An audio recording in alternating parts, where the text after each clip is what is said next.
Oromiyaatiyo sore ko soreet otoo nuti jirru naaftu booddeet.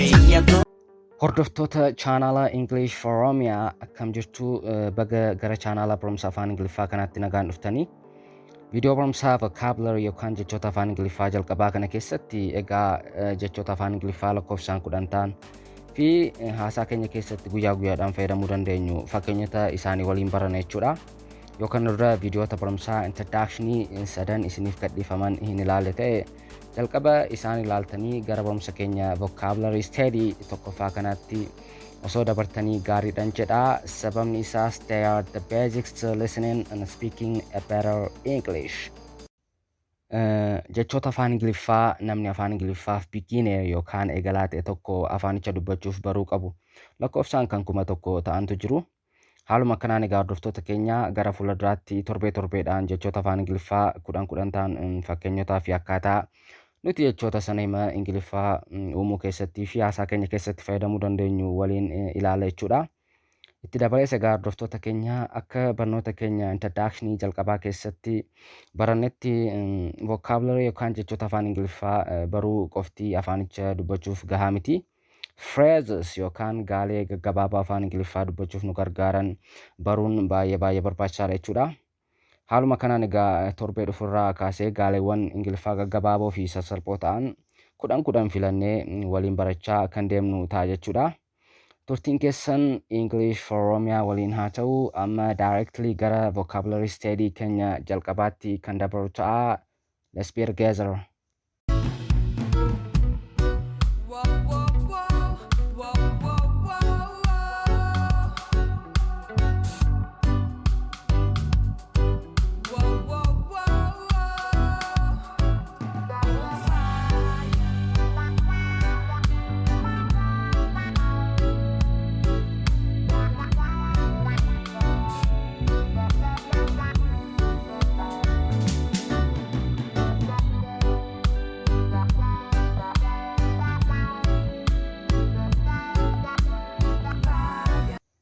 Welcome back guys. Jechoonni Ingiliffaa barumsa keenya har'aa keessatti ilaallu ijaan yeroo ilaaltan waan salphaa isinitti fakkaachuu danda'u. Garuu ammoo yeroo jechoota sana sirreessinee hima dubbannu keessatti fayyadamnudha. Himni uumne sun hiikaa guutuu kan qabaatu. Haguma jechoota Ingiliffaa waliin barachaa fi baraa deemnu yaadaa fi koomentii isin hordoftoonni keenya nuuf kennitan irratti hundoofnee ulfaatina jechoota dabalaa kan deemnu jechuudha. I want you to just keep this in mind. Jechoonni Ingiliffaa lamaan jalqaba vocabulary study tokkoffaa kana keessatti barannu yookaan ilaallu jechoota is fi are jedhamanidha. Jechi Ingiliffaa is jettu hima keessatti subjectii singulaara ta'e yookaan qeenxee waliin deemti yookaan fayyadamna jechuudha. Jecha are jedhu ammoo Ingiliffa keessatti subjectii yookaan maqaa baay'inni isaanii lamaa fi lamaa ol ta'an waliin fayyadamna jechuudha. Hima Ingiliffaa tokko keessatti yoo naawuniin yookaan maqaan himicha keessa jiru lama yookaan lamaa ol ta'e jechi is jedhu fayyadamuu hin dandeenyu jechuudha. Yookaan jechi is jedhu bakka kanatti galuu hin qabu jechuudha. Akkasumas egaa hima Ingiliffaa tokko keessatti yoo subjectiin yookaan maqaan himicha keessa jiru qeenxee yookaan lakkoofsaan tokko ta'e jecha are jedhu fayyadamuu hin dandeenyu yookaan fayyadamuu hin qabnu jechuudha. Meeyaan isaa akka sirriitti isinii galuuf himoota fakkeenyaaf ta'an lamaan tokko fudhannee ilaallu. Fakkeenyi inni tokkoffaas akkas jedha. Gammachiis is a student. Gammachuun barataadha. Hima kana keessatti gammachuun subjectii yookaan maqaa qeenxee waan ta'eef jechi is jedhu fayyadamuun ni dandeenya jechuudha. Hima Ingiliffaa tokko keessatti himichi akka hiikaa sirrii kennuuf subjectii fi verbiin walii galuu qabu. Innis afaan Ingiliffaan subject verb agreement jedhama. Otoo bakka is jedhu kana jecha are jedhu gashine himichi akkas ta'ee dubbifama jechuudha. Gammachuu are student. Himni kun ammoo kan seera afaanichaa hin eegne waan ta'eef gurra nama dhaggeeffatu keessatti gaaffii uumuu danda'a. Mee fakkeenya lammataa haa ilaallu. Innis akkas jedha. Caalaa and Chalchuu are students. Caalaa fi Chalchuun barattoota. Egaa hordoftoota keenya akkuma isinis agartan himni Ingiliffaa kun subject yookaan maqoota lakkoofsaan lama ta'an of keessaa qaba. isaanis caalaa fi caaltuudha. Sababni saabjektiin himicha kana keessa jiru lakkoofsaan lama ta'ee fi jecha are jedhu fayyadamuu dandeenya jechuudha. Bakka are jedhu kana keessatti osoo jecha is jedhu fayyadamnee himichi akkasitti dubbifama. Caalaa caaltuu is students. Himni kun ammoo kan seera afaanichaa hin eegne waan ta'eef gurra nama dhaggeeffatu keessatti gaaffii uumuu danda'a jechuudha. Mee yeroo xiqqoo fudhadhaatii jecha is jedhuu fi jecha are jedhuun hima tokko tokko uumuu yaala.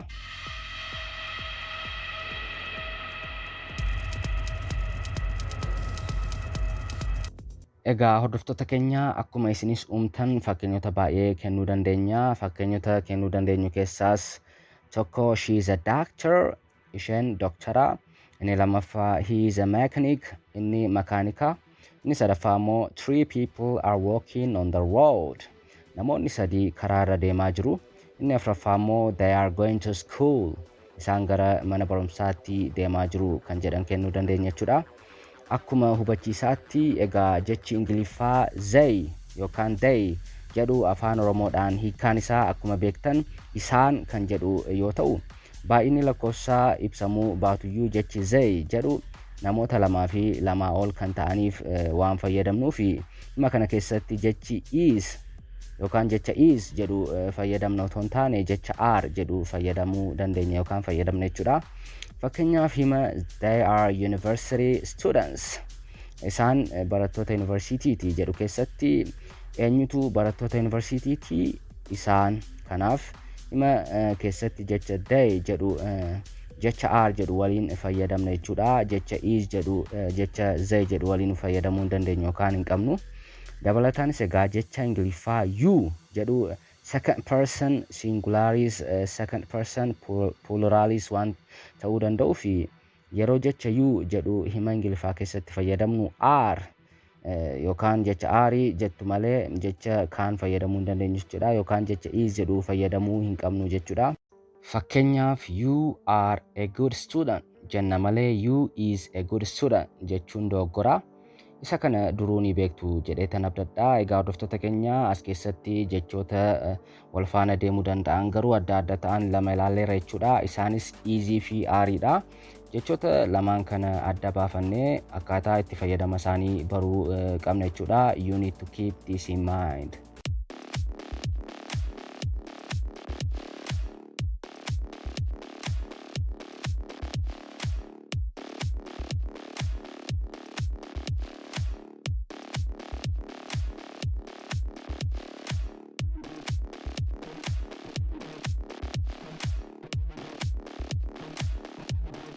Welcome back guys. Egaa hordoftoota keenya jechoonni Ingiliffaa lama waliin deemanii fi hima Ingiliffaa keessatti wantoota kana dura hojjetamanii darban yookaan taatee darban dubbachuuf nu gargaaran jechoota Ingiliffaa was fi were jedhaman waliin ilaalla jechuudha.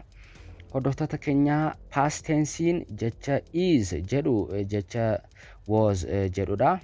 Adda addumaan easy fi was egaa jechi easy jedhu present tense yookaan taatee amma ta'aa jiruu fi gara fuulduraattis ta'uuf deemu ibsuuf fayyadamna jechuudha. Jecha Ingiliffaa was jedhu ammoo past tense yookaan taatee hojjetamanii darban ibsuuf fayyadamna. Mee hordoftoota keenya akka yaadni isaa sirriitti isinii galuuf fakkeenyota lamaan tokko fudhannee haa ilaallu. Fakkeenyi inni jalqabaa akkas jedha. Kiyya is going to the market. Jedha yeroo was jecha fayyadamnu ammoo Kiyya was going to the market jedha. Egaa hima Ingiliffaa jalqabaa kana keessatti mucaan Kiyyaa jedhamtu battaluma himni sun dubbatamaa jiru sanatti waan gara marketitti deemaa jirtuu fi jecha was jedhu osoo hin taane jecha is jedhu fayyadamne jechuudha. Yoo ammoo namni hima Ingiliffaa sana dubbate mucayyoo Kiyyaa jedhamtu sana sa'a 3 yookaan 4 dura osoo ishiin gara marketti yookaan gara magaalaa bittaa fi gurgurtaa deemaa jirtu argee taatee sana ibsuuf namni hima sana dubbate jecha was jedhu fayyadama jechuudha. Sababni isaas egaa mucayyoon Kiyyaa jedhamtu marketii kan deemte taatee pastii yookaan ammoo taatee duraa dalagamee darbe waan ta'eef jechuudha. Asirratti kan dabalataan baruu qabdanii jechoonni easy fi was nama yookaan wantoota singular yookaan lakkoofsaan qeenxee ta'aniif fayyadamna jechuudha. Akka fakkeenyaatti hima boontuu inda boonaa jedhu keessattis saabjektiin himicha keessa jiru boontuu fi boonaa ta'a jechuudha. Akka seeraatti haftee kan akka I am fi you are kan jedhan yoo ta'e malee hima Ingiliffaa tokko keessatti yoo saabjektiin himicha keessa jiru lakkoofsaan lamaa fi isaa ol ta'e jecha easy fi was fayyadamuu hin qabnu yookaan hin dandeenyu jechuudha. Bakka isaaniitti jechoota are fi were fayyadamna yookaan fayyadamuu qabna jechuudha. Fakkeenyaaf egaa hordoftoota keenya Ingiliffa keessatti they is, they was, boontuu inda boonaa was jechuu hin dandeenyu. Sababni isaas jechi Ingiliffaa they jedhu akkuma kana dura dubbadhetti plural yookaan lakkoofsaan wantoota lamaa fi isaa ol ta'an waliin waan deemuuf jechuudha. Easy fi was fayyadamuu hin qabnu jechuudha. You need to keep this in mind. And I will not be silenced.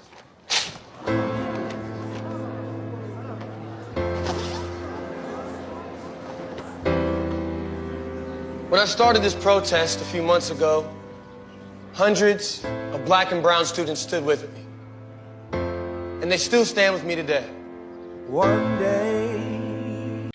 Kan itti aanus egaa hordoftoota keenya adda addummaa jechoota are jedhuu fi were jedhudha. Asirratti egaa adda addummaan jechoota are fi were adda addummaa jechoota easy fi was kana dura ilaalle waliin tokkuma. Kunis egaa jecha are jedhu hima Ingiliffaa keessatti wantoota yookaan taateewwan amma raawwataman yookaan ammoo fuula duratti raawwatamuuf deeman kan saabjektiin isaanii lamaa fi lamaa ol ta'e waliin fayyadamne yookaan fayyadamuu dandeenya jechuudha. Jecha were jedhu ammoo hima Ingiliffaa saabjektii lamaa fi lamaa ol qabanii fi taateewwan isaanii kan kana dura dalagamee yookaan dalagamanii darban keessatti fayyadamne jechuudha. Mee fakkeenyota lamaan tokko fudhannee haa ilaallu. Innis yookaan isaanis akkas jedhu. Fakkeenyi inni jalqabaa there are two cats in the house jedha. Yeroo jecha were jedhu fayyadamnu ammoo there were two cats in the house jedha. Fakkeenya jalqabaa keessatti egaa sa'aatii himichi dubbatame sanatti adurroonni lama mana sana keessa akka jiran ibsa yookaan dubbata jechuudha. Hima fakkeenya lammaffaa keessatti ammoo adurroonni lama mana keessa akka turanii fi sa'aatii himichi dubbatame sanatti adurroonni sun manicha keessa akkan hin jirre yookaan akka hin jirre dubbata jechuudha. Karaa gabaabaa egaa hordoftoota keenya jechi Ingiliffaa were jedhu wantoota yookaan taateewwan darbanii fi paastii ta'an ibsuuf fayyadamna jechuudha. Jechi was jedhu hima saabjektii singulaara yookaan qeenxee qabu keessatti fi jechi were jedhu ammoo hima saabjektii lamaa fi lamaa ol qaban keessatti fayyadamna jechuudha. You need to keep this in mind.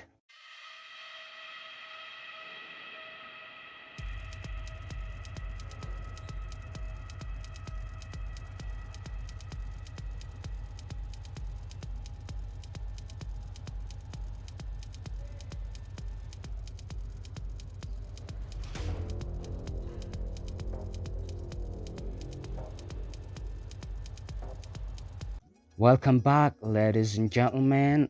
Jechi Ingiliffaa inni shanaffaa vocabulary series tokkoffaa kana keessatti barannu jecha be jedhudha. Jechi kun egaa hima keessatti verb yookaan gochaadha.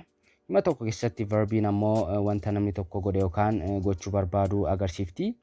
Afaan Ingiliffaa keessatti verb to be barbaachisoo ta'an 8tu jiru. Isaanis egaa be, am, is, are, was, were, being, been kan jedhanidha.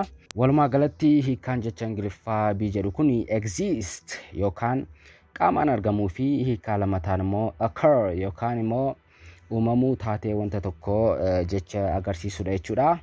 Egaa hordoftoota keenya duraan dursinee haga tokko jechoota Ingiliffaa sirriitti adda baafamanii baramuu qaban haa barannu jenneeti malee gara fuulduraatti you don't have to worry. Seerota hima Ingiliffaa uumuuf nu gargaaran subject, verb, object fi kanneen biroos akka barbaachisummaa isaaniitti gara fuulduraatti kan barannu ta'a jechuudha.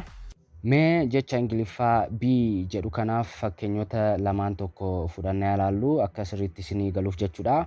Fakkeenyi inni jalqabaa namni tokko yoo I want to be a doctor yookaan ani doktora ta'uun barbaada jedhe jechi yookaan verb to be jettu kuni namni hima Ingiliffaa sana dubbate maal ta'uu akka barbaadu agarsiifti. I want to be a teacher yookaan barsiisaa ta'uun barbaadaas jechuu ni dandeenya jechuudha. Fakkeenyi inni lammaffaa ammoo she wants to be with him yookaan ishiin isa waliin ta'uu barbaaddi kan jedhudha. Hima lammaffaa kana keessattis egaa hordoftoota keenyaa jechi be jedhu kuni himicha keessatti saabjektiin yookaan maqaan caqafame eessatti argamuu akka barbaadu agarsiifti jechuudha. Hima she wants to be with him jedhu kana keessatti egaa saabjektiin yookaan maqaan jecha she jedhu yeroo ta'u, hima tokko keessatti yeroo kamuu saabjektii yookaan maqaa kan ta'u nama yookaan qaama hima sana keessatti dalagaa dalaguudha jechuudha. Hima kana keessatti wants to be kan jedhu ammoo verb yookaan gochaa ta'a jechuudha. Hima tokko keessatti verbii jechuun gochaa yookaan dalagaa saabjektiin objektii irratti dalaguu yookaan hojjetu ta'a jechuudha. Isinis akkuma agartan hima kana keessatti objektii kan ta'u jecha him jedhudha jechuudha. Hima Ingiliffaa kamuu keessatti jechi akka objektiitti fudhatamu maqaa yookaan wanta dalagaan irratti dalagamudha jechuudha. Mee hordoftoota keenya akka sirriitti isinii galuu danda'uuf fakkeenya tokko fudhannaa ilaallu. Innis akkas jedha. She is reading a book. Hima Ingiliffaa kana keessatti egaa akkuma isinis agartan saabjektiin yookaan maqaan jecha she jedhu ta'a jechuudha. Sababni isaas dalagaa dubbisuu kan hojjechaa jiru yookaan dalagaa jiru ishii yookaan ishee kan jedhu waan ta'eef jechuudha. Jechi reading jedhu ammoo verbii yookaan gochaa ta'a jechuudha. Sababni isaas dalagaa saabjektiin she jedhu himicha keessatti dalagaa jiru dalagaa dubbisuu waan ta'eef jechuudha. Jecha yookaan jechi book jedhu kan hima sana keessa jiru ammoo objektii ta'a jechuudha. Sababni isaas dalagaan yookaan hojiin dubbisuu himicha keessatti saabjektii yookaan maqaadhaan macaaficha irratti dalagamaa jira waan ta'eef jechuudha. You need to keep this in mind. Mee hordoftoota keenya sekoondii xiqqoo fudhadhaatii jecha be jettu kana fayyadamuudhaan hima Ingiliffaa tokko uumuu yaala.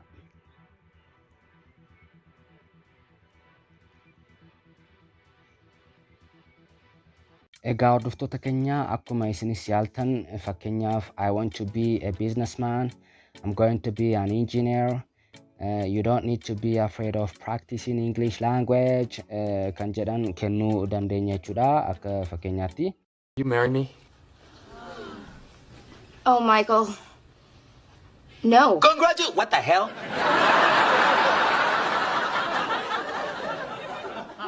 No? No. Jackie?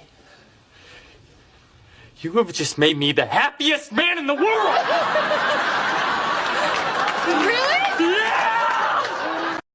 Okay guys, jechi inni ja'affaa vocabulary study jalqabaa kana keessatti barannu ammoo jecha Ingiliffaa in jedhudha.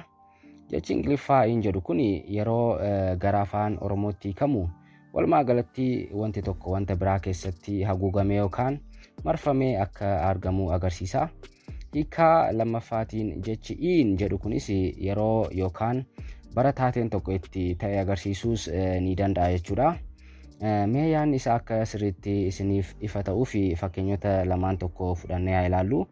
Fakkeenyi inni jalqabaa akkas jedha. I'm living in Adama City kan jedhudha. Magaalaa Adaamaa keessa jiraachaan jira kan jedhu ta'a jechuudha. Hima Ingiliffaa kana keessattis egaa hordoftoota keenya jechi in jettu suni namni hima sana dubbate magaalaa Adaamaa keessa akka jiraachaa jiru agarsiifti. Fakkeenyi inni lammaffaa ammoo akkas jedha. Chaala was born in 1995. Hima kana keessatti egaa hordoftoota keenya jechi in jettu sun Caalaan bara kam keessa akka dhalate agarsiisuuf fayyadamne jechuudha.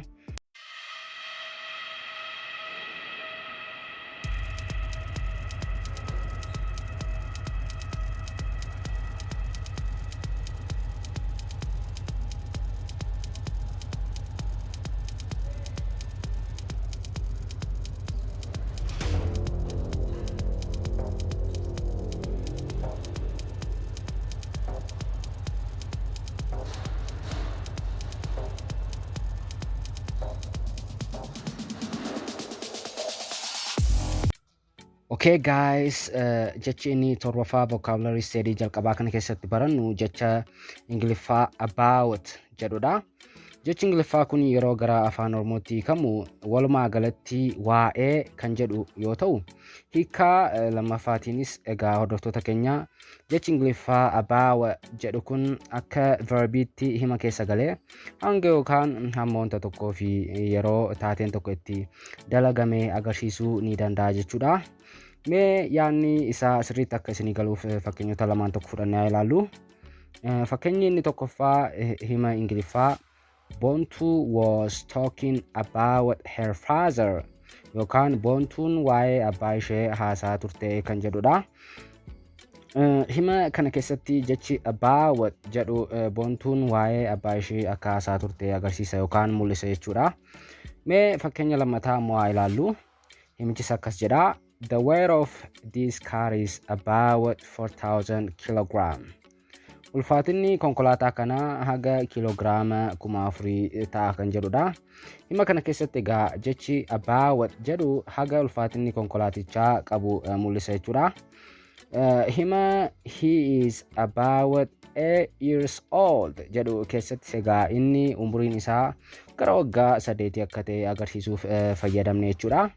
Mee fakkeenya sadaffaa fi dhumaa kana ilaallu. Innis akkas jedha. I will come to you tomorrow at about 9 o'clock. Ani bor naannawaa sa'a 9 gara kee dhufa kan jedhu ta'a jechuudha.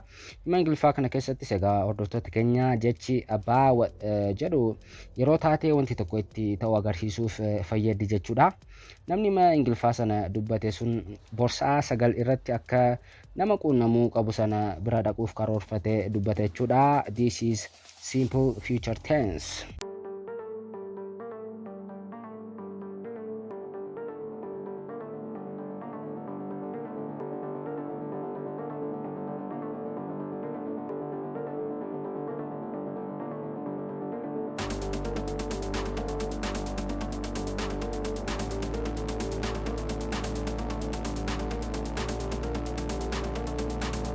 Welcome back guys. Egaa jechoonni vocabulary Ingiliffaa lamaan itti aansinee ilaallu ammoo jechoota to fi to jedhamanidha.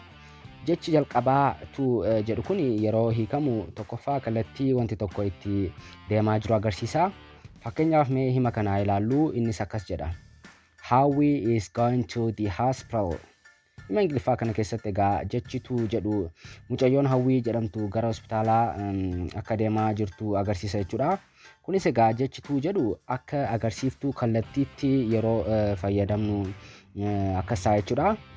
Hiikaan inni lammataa jecha Ingiliffaa to jedhuuf kennuu dandeenyus egaa hordoftoota keenya ga'umsa yookaan walitti dhufeenya wanti tokko wanta kaan yookaan taatee lammaffaa waliin qabu ibsuuf fayyadamna. Mee yaanni isaa akka sirriitti isinii galuuf fakkeenya tokko fudhannee ilaallu. Innis hima Ingiliffaa ayyaantu got married to Tola jedhudha.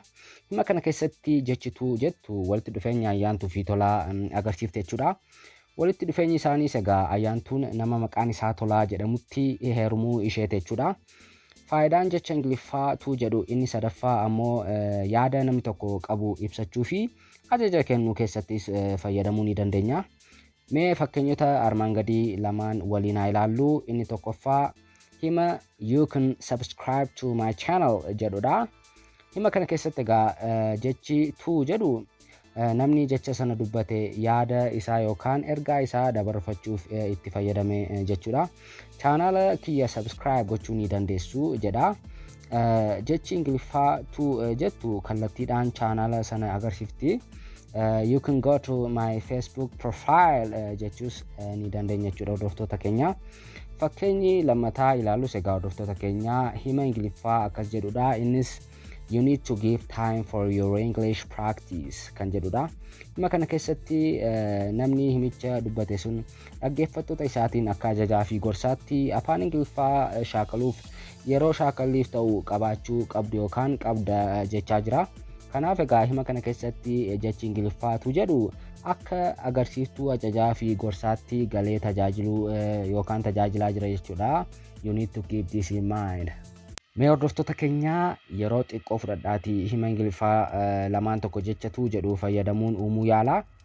Deebii keessanis egaa hordoftoota keenya bakka yaada yookaan kamentii viidiyoo kanaa jalatti argamutti nu barreessuu hin dagatinaa.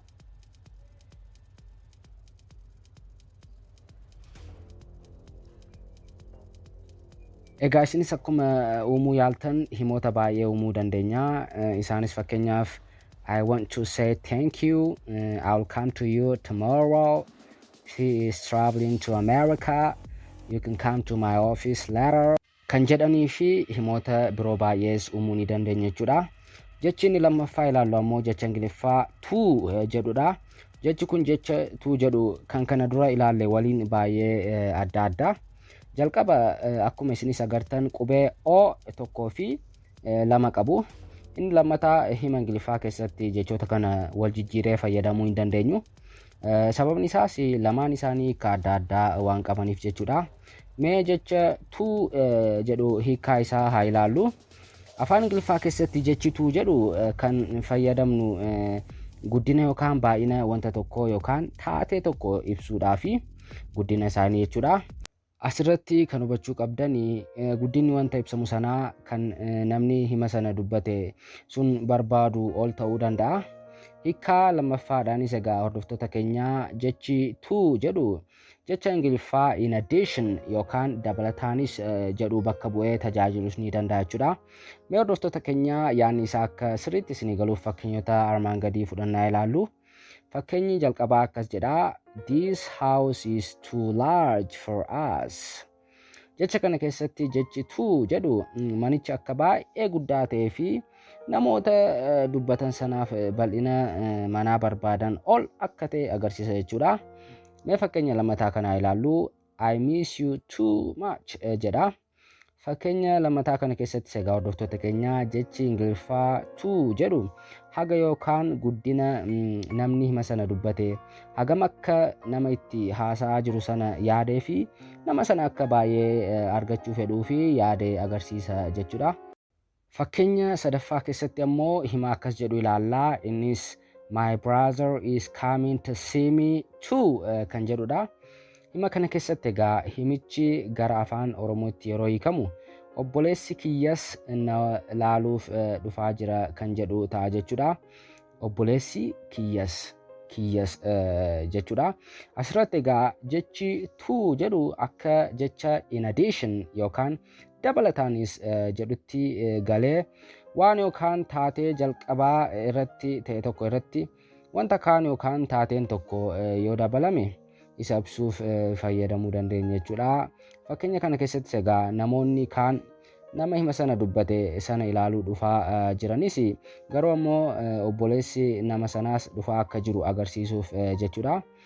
Akkasittiin egaa faayidaa jecha Ingiliffaa to jettu adda baafachuun nama afaan Ingiliffaa baruuf eegalaa ta'e tokkoof barbaachisaadha jechuudha. Sababni isaas jechoota Ingiliffaa to fi to jedhan kana yeroo baay'ee himoota Ingiliffaa dubbannu keessatti waan fayyadamnuufi.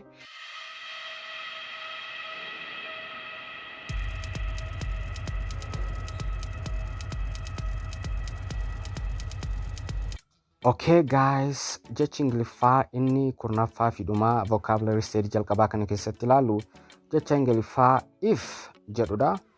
Mee hiikaa jecha kanaa waliin haa ilaallu. Jechi Ingiliffaa if jedhu kuni afaan Oromoodhaan jecha yoo yookaan osoo jedhu waliin deema. Mee fakkeenya kana waliin haa ilaallu. Innis akkas jedha.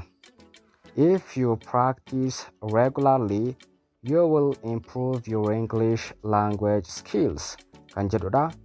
Himni kun egaa yeroo afaan Oromootti hiikamu yoo irra deddeebitee afaan Ingiliffaa shaakalta ta'e dandeettii afaanichaa guddifachuu ni dandeessa kan jedhu ta'a jechuudha. Yoo kan jedhu bakka bu'a. Mee hima lammaffaa kana ammoo waliin haa ilaallu. Innis if I were a bird, I would fly over the sky kan jedhudha. Osoon simbirroo ta'ee jiraadhe qilleensa irran balali'a ture kan jedhu ta'a.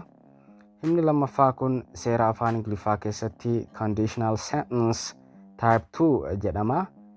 Egaa Ingiliffa keessatti himoota conditional jedhaman afran tokkotu jiru. Hordoftoota keenya conditional sentence type 0 irraa kaasee haga afuriitu jiru. akka barbaachisummaa isaatti egaa conditional sentenceota afran keessaa sadan tokko filannee gara fuulduraatti kan waliin barannu ta'a jechuudha. Ladies and gentlemen, thanks for being with me till the end of this video. Egaa hordoftoota chaanaala English for Oromia. Barumsa keenya vocabulary study jalqabaa kana keessatti jechoota lakkoofsaan 10 ta'anii fi namoonni afaan Ingiliffaaf beginner yookaan eegalaa ta'an tokko adda baafatanii beekuu qaban tokko lama inni baranneera jechuudha. Isin yaadachiisuufis jechoonni kunneen tokko is, lama are, sadi was, afur were, shan be, ja'a in, torba about, saddeet to, sagal to, 10 if kanneen jedhaman kana ilaalee ture jechuudha. Vocabulary study lamaffaa barannu keessatti ammoo jechoota Ingiliffaa lakkoofsaan 10 ta'an kan namni afaan Ingiliffaaf eegalaa yookaan beginner ta'e tokko adda baasee baruu qabu tokko tokkoon gara fuulduraatti baranna jechuudha. Hordoftoota keenya hagasittuu jechoota har'a vocabulary study tokkoffaa kana keessatti barattan qayyabachaa akka nu eegdan isin beeksifna.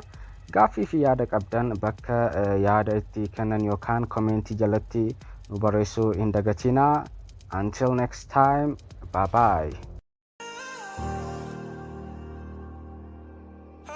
Broken and battered, open and shattered. Since you've been gone, I feel like nothing matters. Pull out my camera, I'm looking at you. I should've known I was lucky to have you. Too inconsistent, too much is missing. You told me that you were sick of the distance. You started bitching, I wouldn't listen. Now that you're gone, I just keep reminiscing. I'm rolling with models, I swear to the baddest. We start with hello, then end up on my mattress. But they only want me because of my status. My money and fame is the thing that attracts them. I know it, don't think I don't notice. But my only motive is my heart is broken. I don't think I'm coping with all these emotions. Just look how I wrote this.